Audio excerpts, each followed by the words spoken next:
Saludos, estimados hermanos. Estamos dando comienzo a nuestra clase de familia, precisamente continuando esta temática de aspectos que consideramos importantes a tener en cuenta en cuanto a la relación matrimonial y en cuanto a la relación familiar en cada uno de estos sentidos. Así que hoy queremos hablar acerca del estrés. Queremos hablar acerca también de las exigencias que la propia vida familiar conlleva y cómo sobreponerse, de qué manera pues, podemos enfrentarla, de qué manera podemos encontrar un horizonte más afable, algo que nos ayude cada vez más a potenciar cada una de nuestras áreas desde el punto de vista de familia. Así que, en esencia, queremos decirle a cada uno de ustedes, relájense. Hay cosas que llevan tiempo, pero no se relajen tanto de que el tiempo transcurra sin que usted exactamente no esté disfrutando cada instante o momento que la vida le esté ofreciendo o le esté regalando. Por lo tanto, que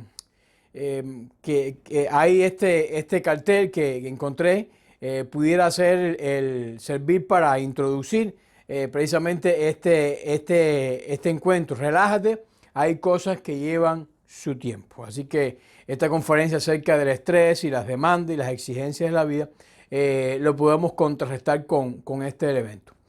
La vida es muy estresante. Nos presentan un cúmulo de presiones que atiborran los sentidos y que si no lo manejamos de una manera adecuada, provocan ciertas reacciones emocionales, ciertas reacciones físicas, mentales, que van a afectar nuestro desempeño como seres humanos y exactamente también va a contribuir o a potenciar la destrucción de la vida familiar. Otras que hay otras cosas que el tiempo se las lleva, ¿no? Y este es un buen rollito, dice esta presentación. Miremos la vida como un proceso. Es importante que uno aprenda a descubrir que estamos caminando en un decursar de vida o en un andar de vida que tiene diferentes etapas, diferentes momentos, que cada momento tiene también sus características muy propias y que es bueno que no quememos etapas, pero también es bueno que aprendamos a potenciar y desarrollar las etapas en las cuales nos encontramos. La niñez es una de esas etapas que estamos hablando. Cuando hablamos de la niñez, nos gusta escuchar historias de niños, nos impresionan esas historias bíblicas que siempre tienen una enseñanza, pero a medida que uno crece se convierten ya en enseñanzas. Pero cuando uno es pequeño, esas tremendas historias de la Biblia, pues son un impacto extraordinario cuando nuestros abuelos, nuestros familiares nos contaban esas historias, ese primer acercamiento a la historia bíblica. También sucede con la literatura. Los libros, esas aventuras de, por ejemplo, Emilio Salgari, que era mi autor favorito en mi etapa de niñez y de juventud también, con cada una de sus novelas, El Corsario Negro, o el Corsario Verde, El Corsario Rojo, eran una cantidad Honorata de Bangull y así, determinadas obras. Pero ahora ha cambiado un poquito el enfoque y ya nuestros jóvenes quizás los niños no están tan, se acercan tanto a los libros, pero sí se acercan a los videos, se acercan a otros medios de enseñanza que también vienen a contribuir a ese aprendizaje y demás. La juventud es el momento de hacer las historias. Ese es el momento en el cual usted se acerca a usted comenzó a vivir todas estas imágenes de la niñez, traen en nosotros un espíritu aventurero. Ese espíritu de explorador que algunos llevamos dentro, entre ellos yo, pues está formando parte en ese momento de la juventud, donde usted quiere explorar y hacer esas historias que usted escuchó en la niñez, hacerlas realidad. el poder viajar por diferentes lugares, ir al bosque, ir a la ciénaga, descubrir determinadas cosas, aprender a sobrevivir en cada uno de esos ambientes. A algunos les gusta esto, otros prefieren el deporte, en fin, cada cual va a tener, pero la juventud que es un momento para hacer esa historia. La vejez luego es otra fase de la vida y es la fase para contar las historias. Y qué bueno que tengamos una historia para contar y una buena historia para contarle a nuestros familiares. Es muy importante. Pero lo que no podemos perder de vista nunca nosotros en nuestra vida familiar es que la vida es precisamente eso. Es un proceso en el cual en cada una de estas etapas, hemos mencionado 3 grandes etapas, hay diferentes enfoques o maneras de vivir la vida. Tiene que aprender a descubrir en qué etapa se encuentra usted. Ser feliz no es tener una vida perfecta. Ser feliz es reconocer que la vida vale la pena a pesar de todas las dificultades. Si usted va a esperar las condiciones óptimas y perfectas en la vida, tengo para usted una mala noticia. No las va a alcanzar. Dice la Escritura, en el mundo tendréis aflicción. Por lo tanto, es algo que el Señor nos está corroborando, nos está confirmando. Esa vida perfecta no existe. Pero también nos dice, confiad, yo he vencido al mundo. Es decir, que usted tiene que aprender, a pesar de esas dificultades que usted se pueda, o esas aparentes limitaciones que usted se pueda tener en la vida, tiene que aprender a relajarse y a disfrutar cada día a pesar de esas limitaciones, pero también con la confianza, con la seguridad, con la entereza de que su Señor le está acompañando y le está ayudando en cada uno de los tiempos. Por lo tanto, relájate, hay cosas que llevan tiempo. Relájate y disfruta cada momento de la vida. No te enfoques en lo negativo de ella ni en los aspectos que te generan dificultades, sino más bien enfócate exactamente en esa bendición que tú tienes de poder andar y caminar con el Señor. Miremos la historia bíblica de un personaje que da nombre a la nación de Israel, pero pudiéramos tomar cualquier otro personaje bíblico y pudiéramos mirar cada uno de estos elementos. Mirando la vida de Jacob en estas 3 fases que anteriormente hemos estado detallando, podemos mirar en la época del nacimiento de Jacob. Era el segundo hijo de Isaac y Rebeca. Era hermano gemelo con Esaú. El segundo hijo, nacieron el mismo día, pero con una diferencia ahí de tiempo, uno primero y otro después. Esaú, por eso se llama el hermano más joven.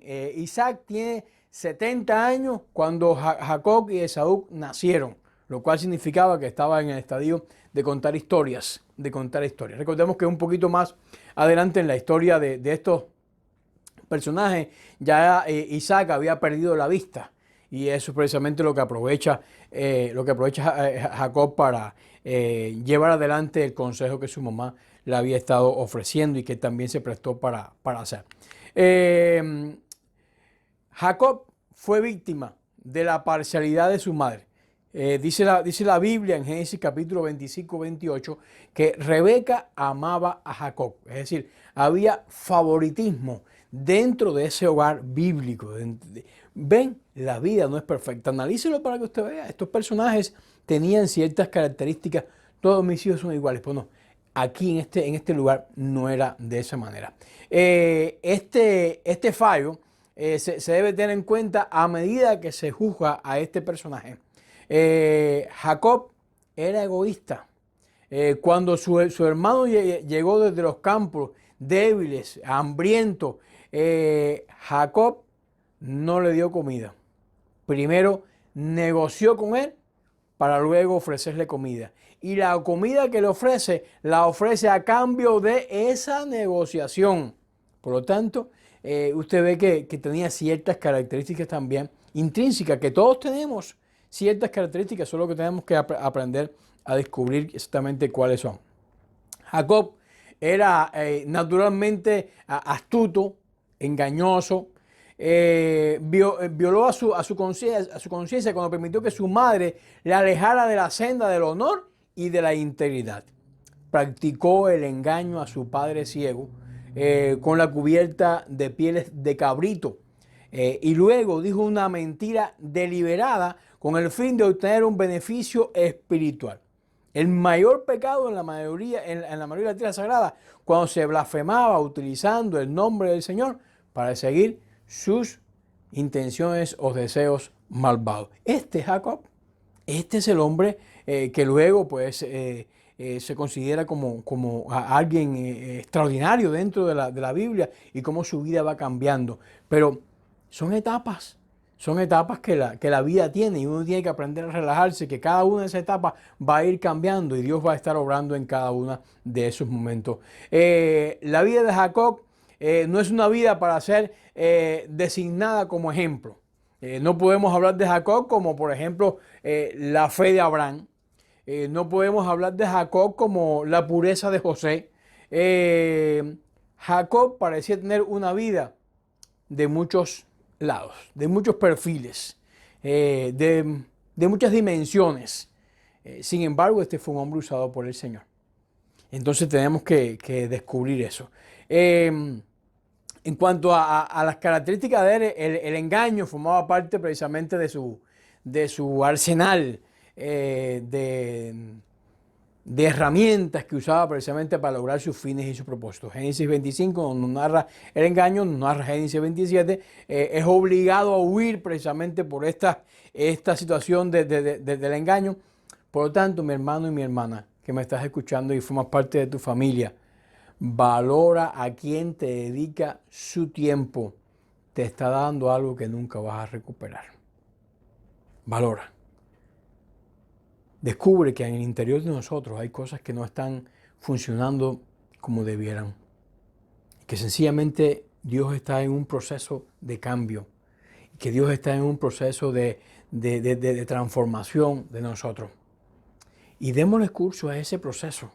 Pero en medio de él, no nos dejemos agobiar por él y por las características de este familiar y por las características de otro.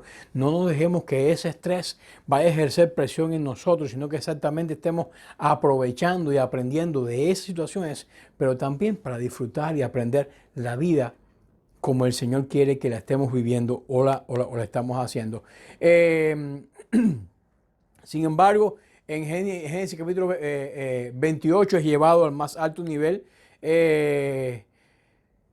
Y la vida tiene también diferentes pagos para personas de esta naturaleza. Génesis 29 su engaño fue pagado con la misma moneda. Su suegro Labán lo estuvo engañando. Era una persona cariñoso. Génesis 29, 18 lo describe de esa manera. Laborioso. Era un hombre de oración. Miren ustedes qué tremendo. Usted dice, ¿cómo? Bueno, hay características negativas, pero hay cosas muy positivas dentro de este personaje, dentro de la palabra. Génesis 32, del 9 al 12, usted puede luego buscar cada una de estas citas bíblicas que van a aparecer en pantalla y usted la va a poder descubrir. Recibió un llamado divino a la tierra prometida. Era un hombre de fe. Aparece en Hebreos capítulo 11, que algunos han llamado la galería de la fe porque están los grandes hombres que han impactado la historia. Aparece este hombre con cada una de sus características, pero ahí está. Ahí está. No espere que la vida te ofrezca todo, porque aprenda a mirar lo positivo dentro de toda esa calamidad y todo ese cúmulo grande de dificultades que puedas estar mirando. Aprenda a relajarte y aprende a descubrir qué es exactamente lo positivo que tienen las personas que te están rodeando y que pueden eso repercutir en tu vida. Y no te enfoques tanto en esos pequeños puntos, en esas pequeñas manchas del sol de la vida que te están dañando la perspectiva de ubicarte en la historia. Bendecido con hijos que se convirtieron en las simientes de la nación. Cada uno de sus hijos dio origen a las 12 tribus de Israel. Y tenían cada uno también sus características. Y ustedes conocen las historias posteriores. Pero, qué interesante, el estrés emocional es resultado de la forma en que procesamos nuestros pensamientos. Si usted va a estar maquinando y maquinando, miren este hombre de Dios, y usted comienza a decir, pero ¿cómo engañó a su padre? Se dejó guiar por su madre, era una persona egoísta. Usted va a estar ahí murmurando en ese proceso y usted va a dejar de percibir estas otras características que la Biblia tiene y que de alguna manera este hombre califica para formar parte, califica por el Señor para formar parte de Hebreos capítulo 11, de esos hombres que a lo largo de la historia bíblica han dejado una huella, han dejado un impacto, han sido significativos dentro de las manos del Señor.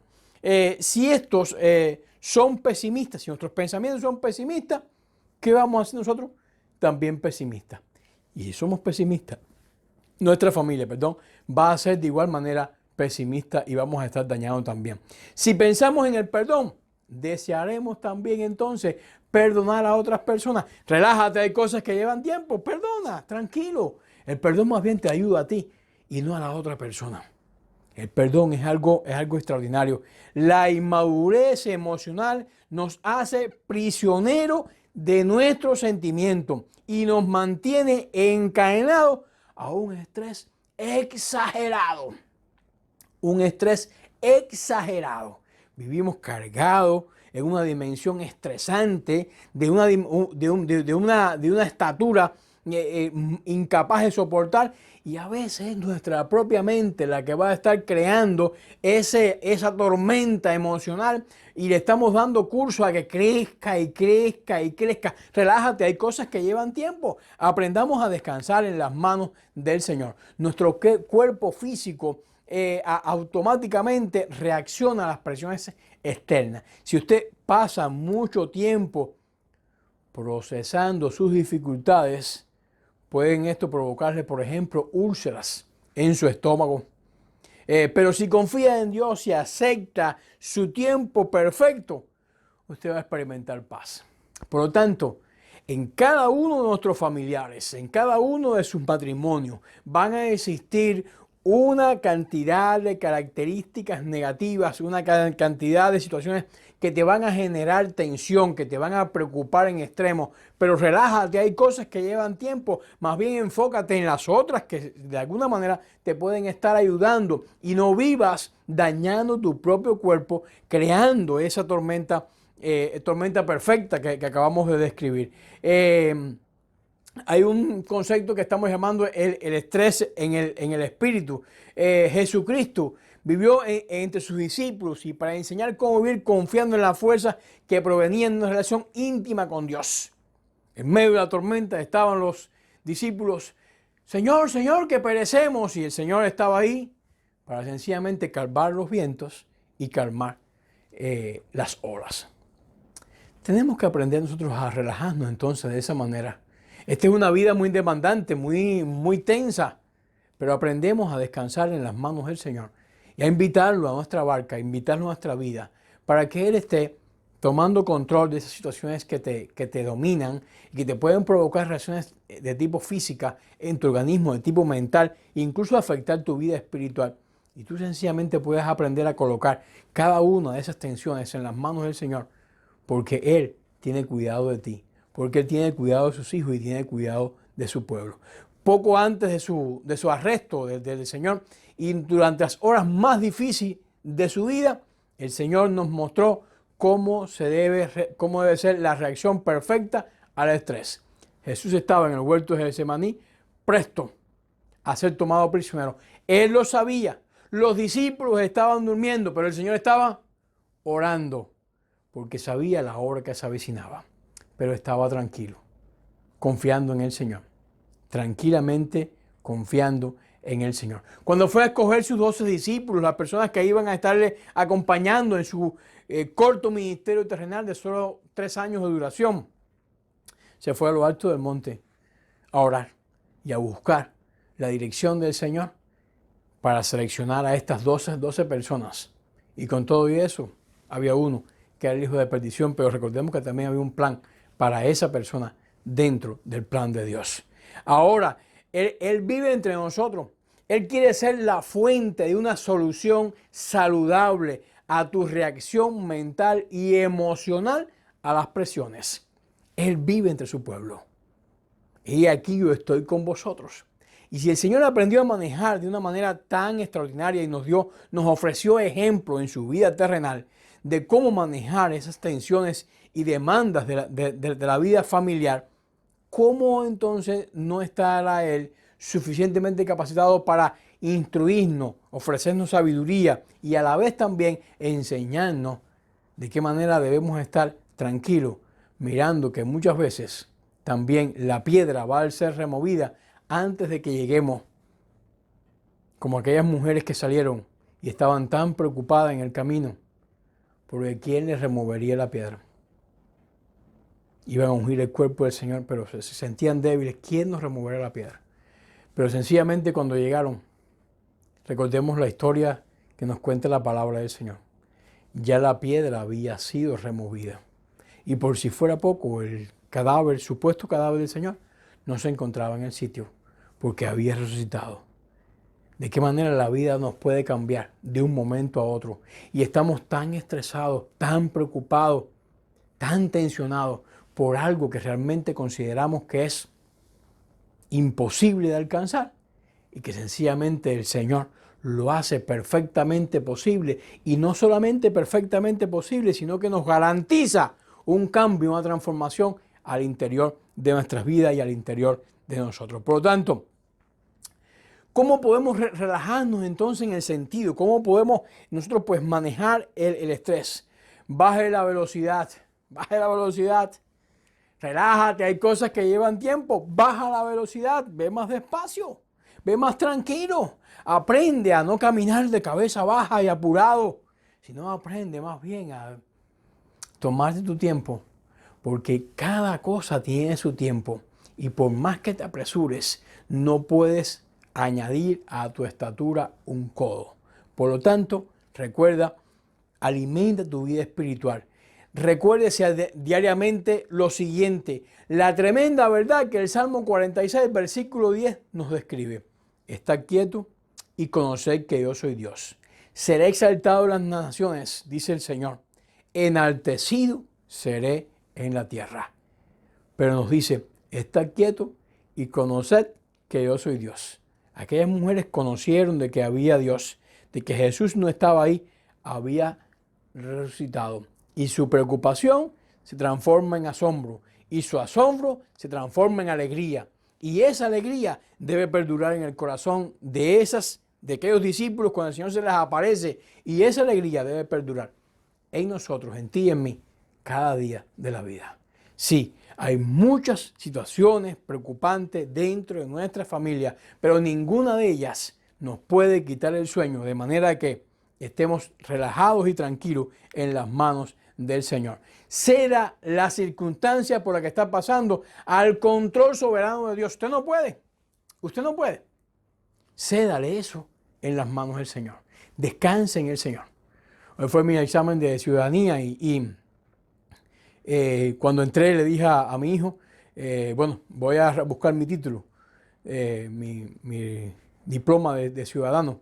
Yo creo que el Señor va a hacer un buen examen. Fui con esa mentalidad. Yo no fui a examinarme. Sencillamente fui a buscar y a pedirle al Señor que Él fuera quien tuviera esa capacidad. Y gracias a Dios que así fue. Gracias al Señor que así fue. Doy gracias al Señor por eso. Y gracias por cada uno que estuvieron orando en ese sentido. ¿Qué está haciendo Dios en mi circunstancia? Enfócate en lo que Dios está haciendo y no exactamente en lo que tú supones que no está haciendo, porque Dios siempre está obrando. ¿En qué forma Dios quiere que cambie? Cédale ese espacio al Señor. Cédale ese espacio al Señor. ¿Cómo quiere Dios que yo reaccione? No reacciones como si tú tuvieras el control, porque tú no tienes el control. Si tú le entregas el control al Señor, dáselo. Y que Él se ocupe de ayudarnos y solucionarnos las cosas. Como los repartimientos de las aguas, así está el corazón del rey en las manos de Jehová.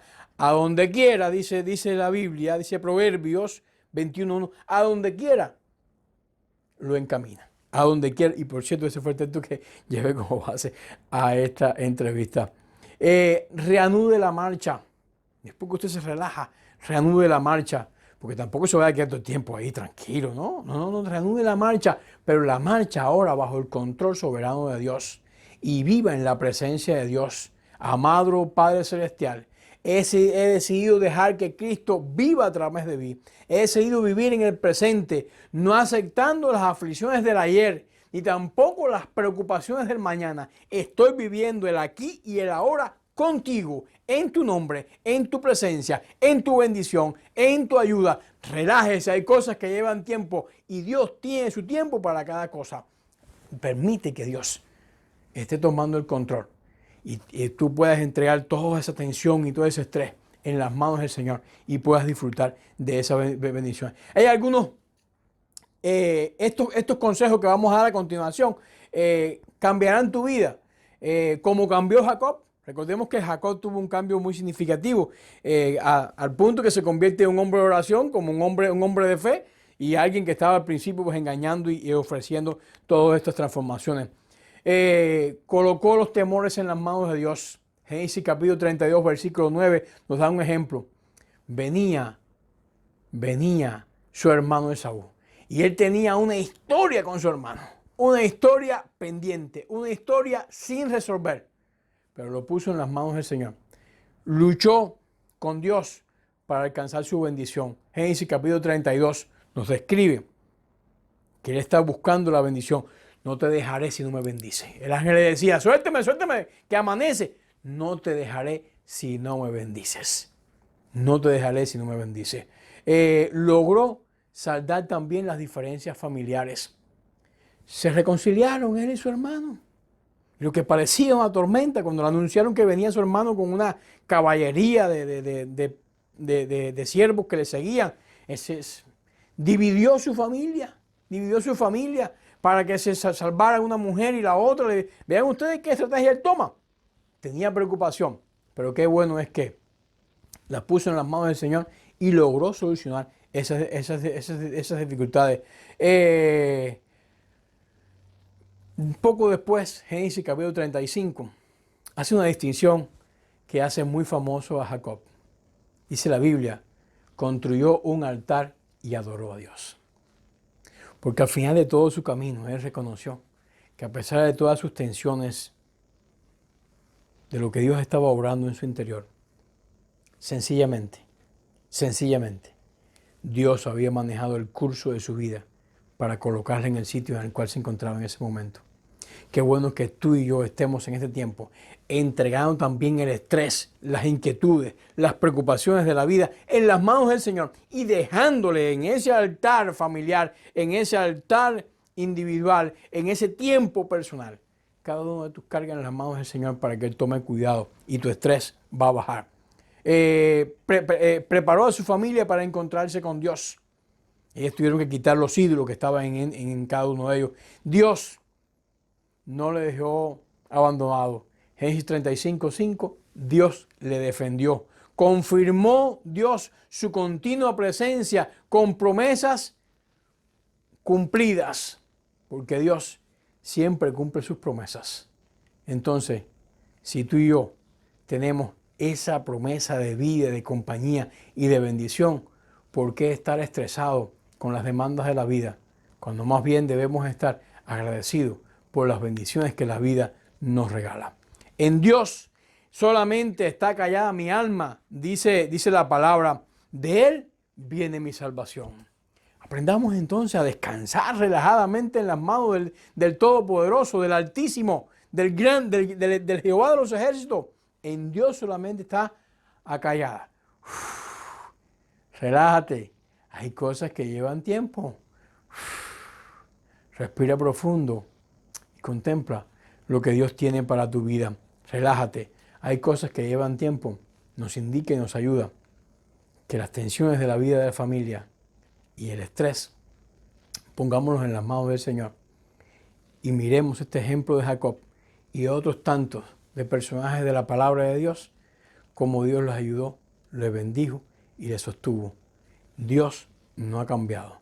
Lo mismo hará contigo, tus tensiones, tus preocupaciones y tus inquietudes. Sencillamente sigue los consejos que esta palabra te ha ofrecido a ti en esta noche y permite, Señor, que te recibas muchas bendiciones de parte de Él. Oremos. Padre, ayúdanos a estar relajados y tranquilos, disfrutando, Padre, de las grandes bendiciones que tienes para con nosotros, sabiendo, Padre, que tú tienes el control y también conociendo que podemos colocar en tus manos cada una de nuestras inquietudes y preocupaciones, sabiendo, Padre, que tenemos todos dificultades, que no somos perfectos, pero qué bueno, Padre, que aprendamos a relajarnos a pesar de estas imperfecciones y aprendamos a concentrarnos en ti para que tú nos ayudes en medio de nuestro mundo imperfecto a recibir la perfección tuya como la solución para nuestro estrés y nuestras adversidades. Descansamos en tus promesas y en tu verdad. Y, oh Dios, te damos muchas gracias porque tú nos enseñas de una manera muy, muy especial. En el nombre de Jesús. Amén. Que Dios les bendiga, mis hermanos.